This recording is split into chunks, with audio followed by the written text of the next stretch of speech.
A continuación, Poder Ciudadano.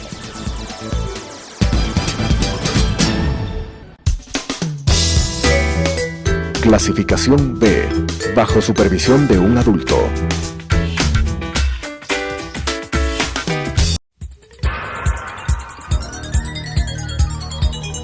Las opiniones vertidas en este espacio por la producción y dirección del programa son de exclusiva responsabilidad de sus autores y de quienes intervienen en ellos.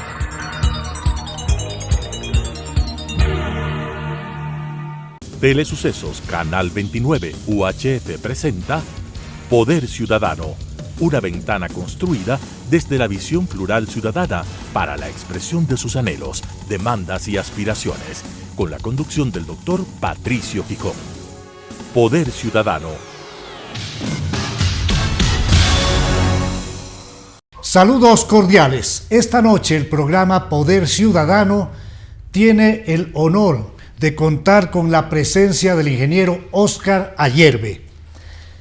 Queremos develar, en definitiva, todo lo que estuvo alrededor de la gran farsa del 30S, donde se derrumbó en forma definitiva la teoría de la conspiración. También quedó en nada aquella acusación de magnicidio, junto con otras que llevaron a la cárcel a cientos de ciudadanos con y sin uniforme, ciudadanos absolutamente alejados de la comisión de los delitos de los que se les estaba acusando. No hay ningún crimen más execrable, más grave que tener en la cárcel a alguien que no cometió el delito por el que se le acusa y se lo limita la libertad. Buenas noches, Óscar. ¿Qué es lo que ocurrió? ¿Qué es lo que reparó la justicia ecuatoriana luego de esos acontecimientos que llenaron naturalmente las páginas amarillistas de los diarios, haciendo creer que se trató de un gran magnicidio? Efectivamente, 11 años después de los acontecimientos y a la luz de todo lo que ha sucedido en los últimos 3 años, ya el país está absolutamente consciente que el 30S fue una gran farsa política de Rafael Correa, que intentó justificar los hechos por 2 supuestos que fueron plasmados finalmente en un documento estratégico clave de un decreto ejecutivo, el 022, que fue firmado el 10 de junio de 2013 para conformar la Comisión 30S. En ese decreto ejecutivo determina taxativamente en sus antecedentes que hubo el 30 de septiembre de 2010, se produjo un intento de magnicidio dentro de un supuesto golpe de Estado. Ese mismo día, Patricio, que se dieron los hechos en la noche, cuando él ya estuvo en Carondelet, frente a la gran muchedumbre correísta, afirmaba que efectivamente habían intentado asesinarlo, que había un intento de golpe de Estado y que por tanto la justicia tenía que activarse.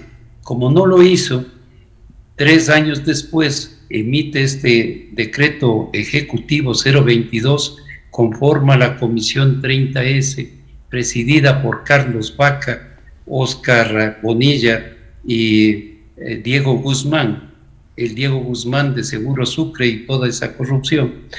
Y con ese aparataje determina contundentemente una disposición que luego ya todo el país conoce, la gran metida de mano en la justicia, activa a la Fiscalía General del Estado, reabre procesos que ya habían sido cerrados, y la gran cacería de brujas en contra de militares, policías y civiles llega a su máximo nivel durante el 2014 y 2015, en el que se determinó 717 casos de condenados, todos ellos siendo inocentes.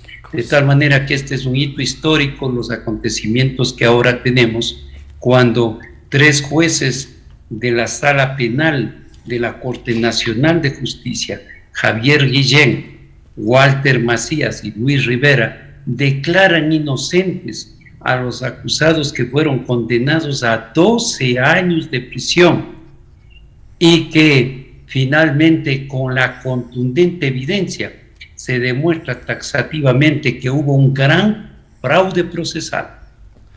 Óscar, ¿qué es lo que te llevó a ti? Te conozco desde hace muchos años, sé de tus virtudes cívicas y ciudadanas, pero aparte de eso, ¿qué es lo que te llevó, qué te impulsó a hacer frente, a hacerte cargo de semejante compleja tarea de buscar justicia? Trabajo que te tomó una gran cantidad de años y sin duda te produjo una serie de problemas.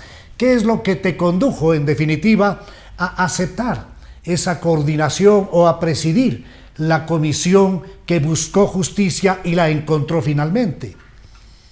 Bueno, esta es una historia que tiene vínculo directo con el caso de Filambanco. Yo fui presidente de la asociación de la Junta Nacional de Acreedores de Filambanco. Así fue. 750,000 afectados, que lo único que queríamos es que nos devuelvan nuestro dinero que habían sido depositado en las cuentas corrientes o de ahorros o inversiones del Banco del Estado, el Filambanco. Y resulta que nosotros teníamos determinado, pero fehacientemente, que existía 150 millones de dólares vinculados con bienes relacionados con los medios de comunicación de los Isaías y de Filambanco. Y por lo tanto, en el 2009 y 2010 hubo una confrontación brutal. El presidente de la Junta de Acreedores de Filambanco y la Secretaría de Comunicación, principalmente y específicamente con Vinicio y Fernando Alvarado. El tema se tornó tan complicado y complejo que hubo una confrontación hasta personal. Eso significó que se determinó una persecución política, empresarial, personal en contra de Óscar Ayerbe durante casi 10 años.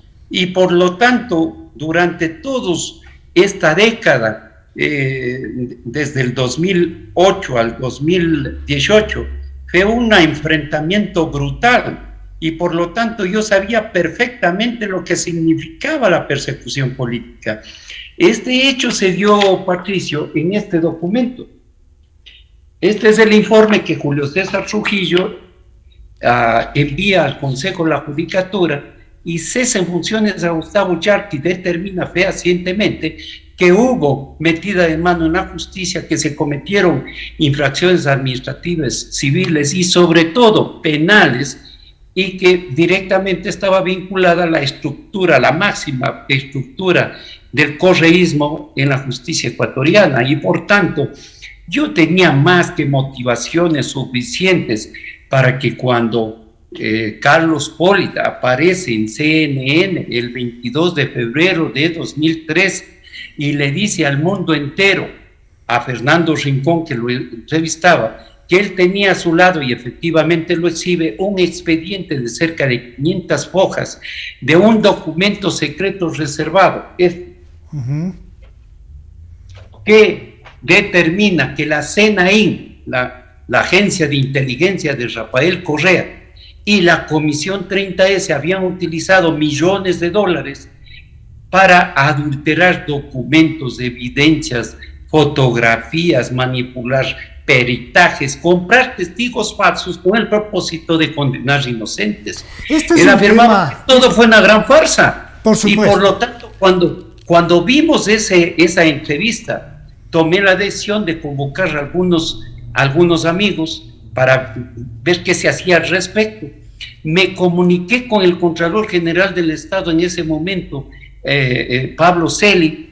Le pregunté si él tenía el documento, si él lo había firmado, si él lo había si podíamos tener una copia del expediente. Me dijo que la Contraloría no lo tenía, que él no lo había firmado y que efectivamente quienes tenían era la Fiscalía General del Estado. Y así es que 4 días después, luego de algunos contactos en la Fiscalía General del Estado, apareció el original, el documento, el documento matriz en la garita de mi oficina, y ahí empieza toda la historia. Óscar. Tomé la decisión.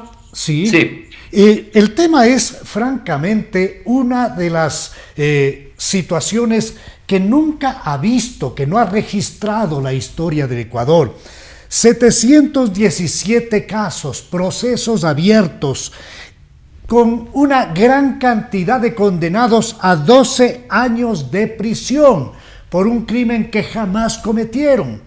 Entonces no estamos solamente frente a un fraude procesal monumental, estamos frente a la sucesión de delitos, estamos frente incluso a un delito de lesa humanidad, cuando se atacó a una zona donde existen hospitales tanto de la policía como también privados.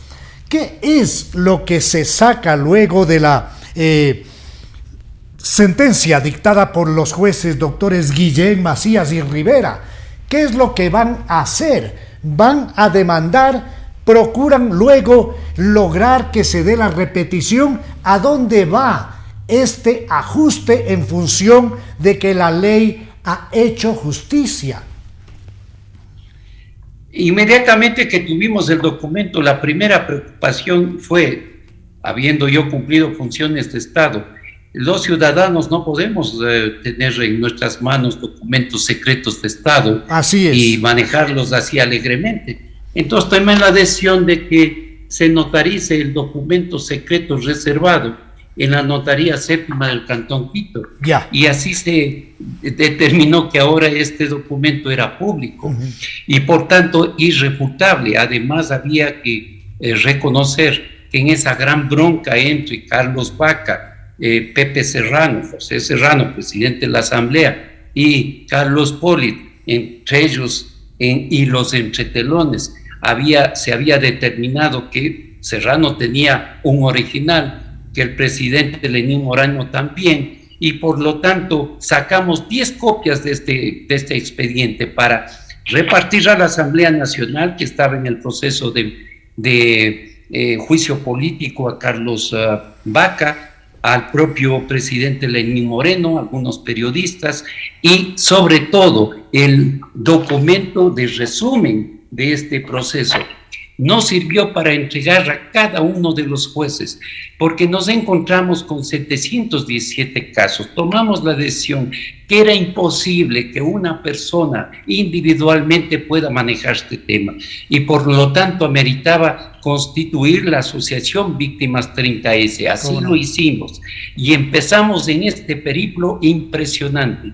Seleccionamos 196 casos, porque los demás o ya habían sido condenados, o estaban fuera del país, o tenían tanto temor que no querían reactivar ninguna posibilidad para volver a enfrentarle al Estado, y peor aún, frente al escenario de que se había constituido una verdadera maquinaria política del correísmo que convocaba a todas las instituciones del Estado, Ministerio de Gobierno, Ministerio de Justicia, Contraloría, Procuraduría, Consejo de Participación Ciudadana, Consejo de la Judicatura, la Defensoría Pública, la Defensoría del Pueblo, la Policía, las fuerzas de seguridad del Estado se reunían en una mesa para planificar cómo iban a condenar a inocentes. Claro, Óscar, es que estamos frente a una dictadura, que es algo absolutamente claro.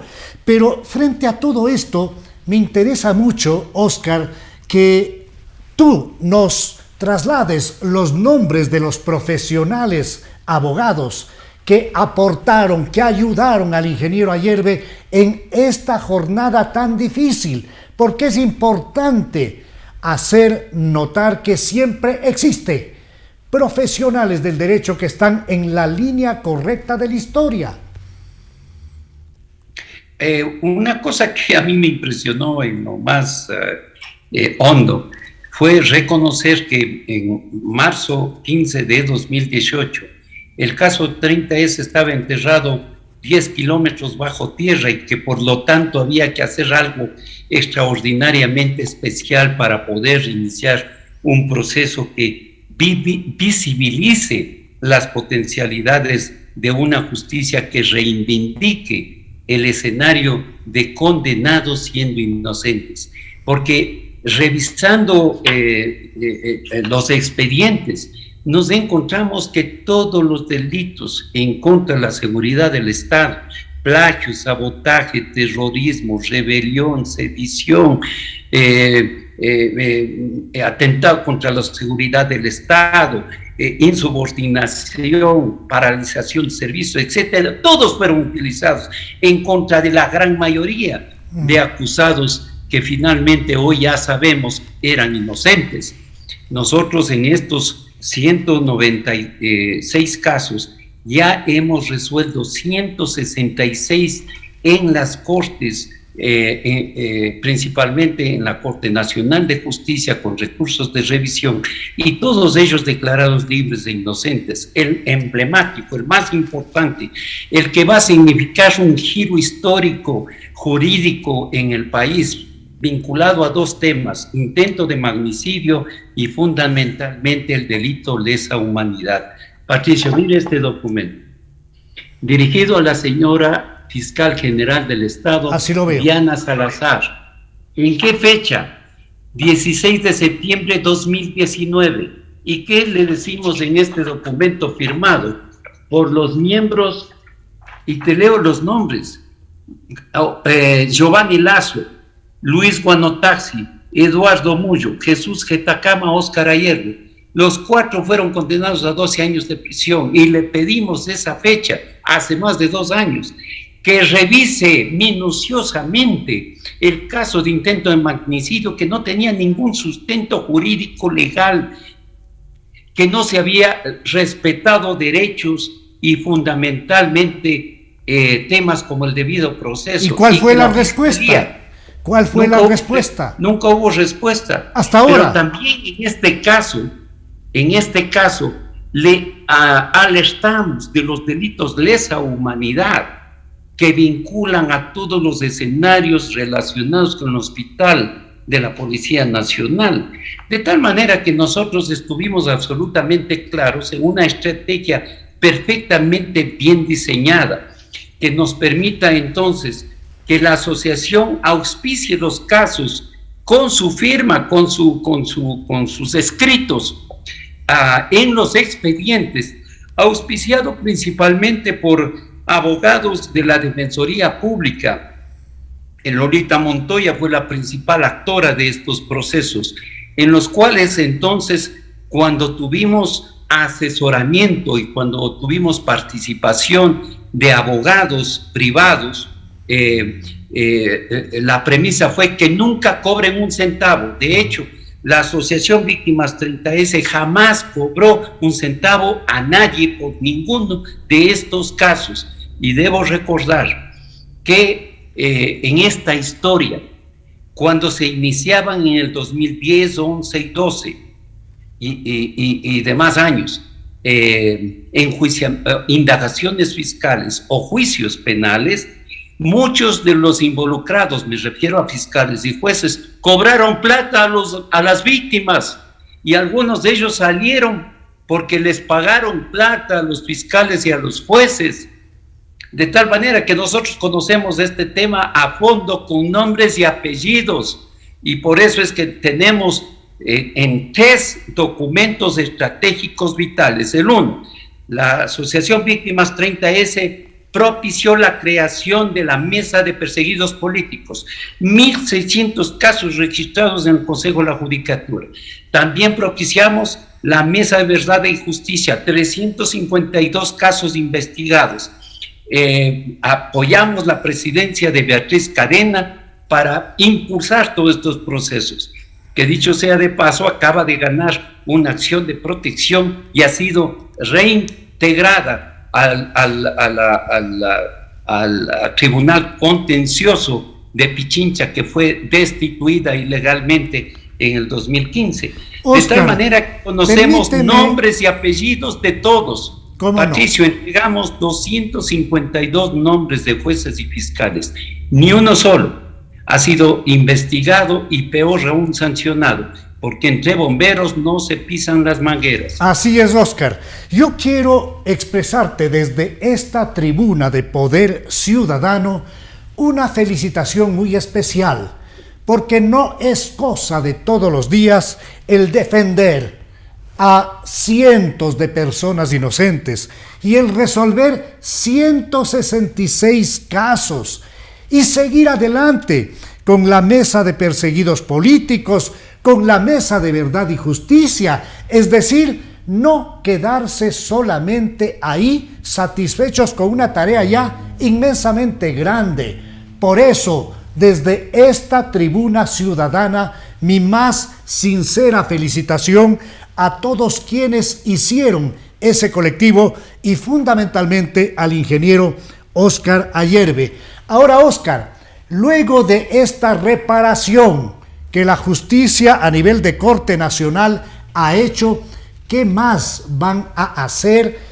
¿Qué más van a lograr ustedes en función de que esto no se repita nunca más? Primero, concluir con los 8 procesos que tenemos que afectan a 32 personas y que estamos absolutamente convencidos los jueces en mérito y virtud de las evidencias que tenemos en cada uno de ellos, serán declarados inocentes. Segundo, debemos impulsar la reparación integral de cada uno de los casos, que permite entonces no solo la reinserción institucional, sino la reparación económica. Estoy ya escribiendo en la parte final el informe integral completo de la Asociación Víctimas 30S.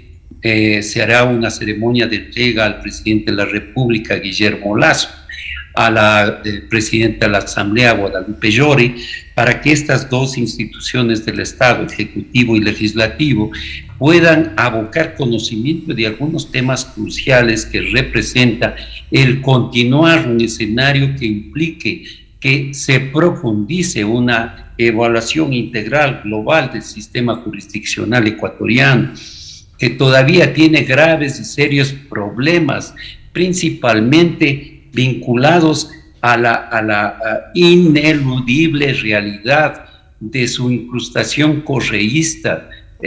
Ahora nomás estoy en el escenario de conocer que la jueza Dilsa Muñoz, jueza penal de la Corte Provincial de Pichincha, ha enviado una comunicación, esta comunicación a sus pares, porque posiblemente el 14 de este mes se elija presidente de la Corte Provincial de Pichincha y ella está aspirando a ser presidenta. Y resulta nada más y nada menos que ella participó y condenó a 12 años de prisión a los que fueron condenados. Eso no puede ser. Por un supuesto intento de magnicidio. Eso no puede ser. Eso no va a ocurrir, Oscar. Estamos por concluir el tiempo de este programa y solamente en forma muy corta te consulto si ves posible la reinserción institucional dentro de una situación compleja que vive actualmente la Policía Nacional.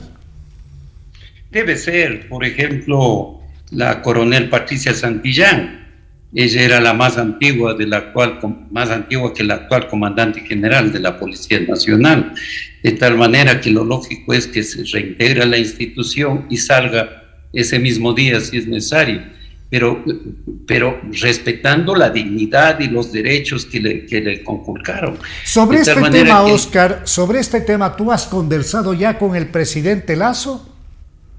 No, pero aspiro que en los próximos días o semanas podamos tener una reunión para hacer un análisis integral, global de este tema. Hay varias cosas que el Ejecutivo tiene que hacer. Por ejemplo, hay un tema que tiene que haber una reparación absolutamente clara e inmediata. La Contraloría General del Estado incautó recursos a militares y policías cuando fueron declarados culpables y fueron llevados a la cárcel. Les confiscaron entre $1,000 y $5,000 de sus cuentas como sanciones. Y resulta que luego las cortes los declaran inocentes. Tremendo. Pero el dinero nunca fue a la Contraloría, fue a la cuenta única del Estado. Muy grave, Óscar. Quiero comprometerte para, en un programa adicional, hacer una continuación de este tema en particular y también hacer una revisión de los aspectos que hacen relación al futuro del Ecuador. Por esta vez agradezco la presencia del ingeniero Ayerbe. Con ustedes nos volvemos a encontrar en la señal de Telesucesos el próximo viernes a las 21 horas y el domingo a las 21:30. Una buena noche. Las opiniones vertidas en este espacio por la producción y dirección del programa son de exclusiva responsabilidad de sus autores y de quienes intervienen en ellos.